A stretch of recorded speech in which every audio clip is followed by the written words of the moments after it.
अखण्डबिल्वपत्रेण पूजिते नन्दिकेश्वरे शुध्यन्ति सर्वपापेभ्यो ह्येकबिल्वं शिवार्पणम्।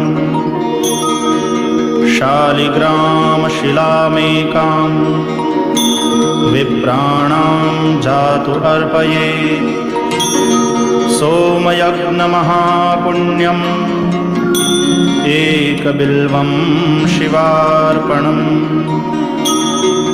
दन्तिकोटिसहस्राणि वाजपेयशतानि च कोटिकन्यामहादानम् एकबिल्वं शिवार्पणम्।